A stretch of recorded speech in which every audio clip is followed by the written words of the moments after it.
un proceso que podría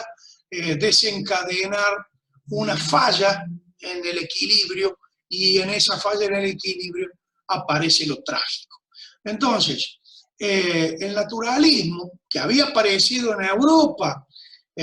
con una fuerte carga revolucionaria, pensemos en Émile Zola, un intelectual francés, un escritor francés, altamente comprometido con la sociedad de su tiempo. Émile Zola escribe una gran genealogía de novelas basadas ya no en el realismo de Balzac y la comedia humana, sino que él hace la tragedia humana, escribe un conjunto de novelas para mostrar cómo este mundo de las clases bajas, obreras y marginadas, están determinadas por el poder económico de turno para ser o para ser llamadas o a ocupar este lugar marginal o este lugar de condena, ¿no? Entonces, por ejemplo, tenemos una novela donde un personaje digamos, es alcohólico, pero está casado con una prostituta, es hijo de prostituta, va a ser ella misma prostituta. Tenemos el caso de los mineros de carbón, donde también en esa excelente novela de Solá se puede ver cómo desde chicos ya los propios mineros preparaban a sus hijos a seguir siendo mineros y no podían salir de esa condena que era la muerte garantizada en las fauces de la tierra, en las minas de carbón. Esta visión, digamos, del naturalismo que Solá encarna para las clases marginadas europeas,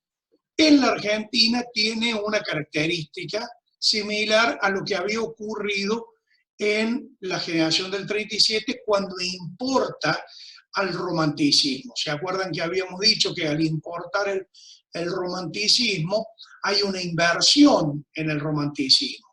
Que en el origen europeo el romanticismo se oponía al racionalismo, en su importación se hace cargo del racionalismo. Bien, acá en el naturalismo pasa lo mismo. En lugar de ser una escritura que asume la voz de los marginados para mostrar al menos la miseria de los sectores más vulnerables de la sociedad,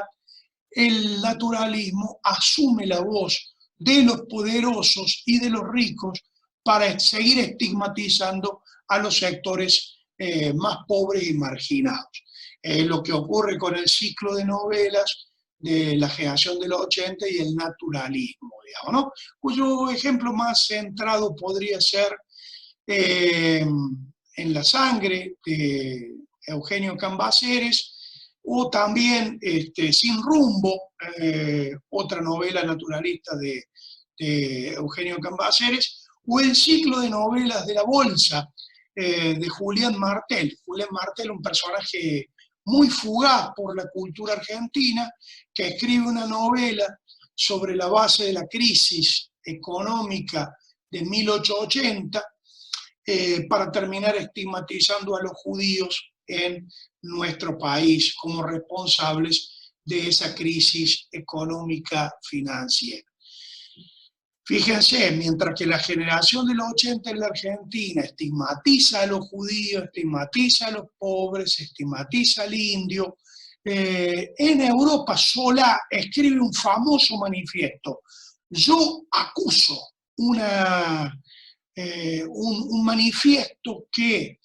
denuncia al Estado francés de haber acusado de espionaje a Dreyfus, un militar del ejército francés, donde él corre el velo para demostrar que la acusación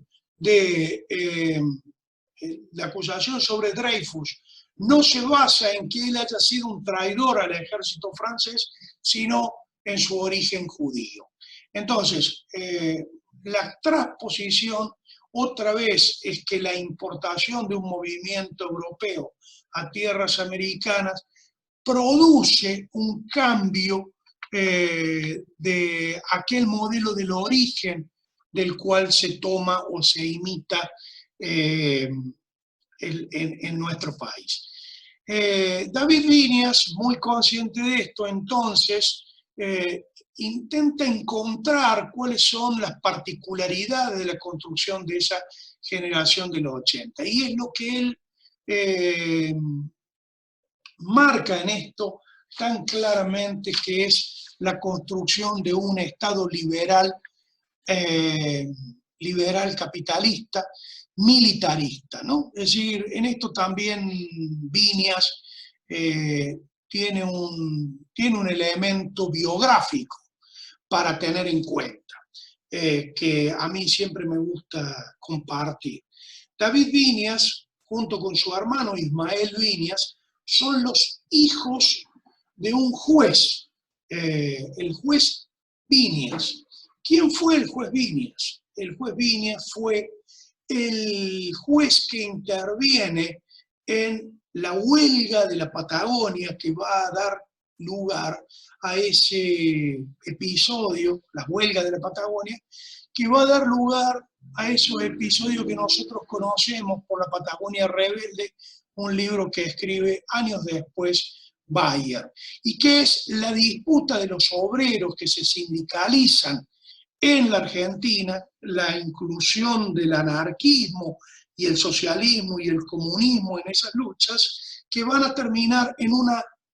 trágica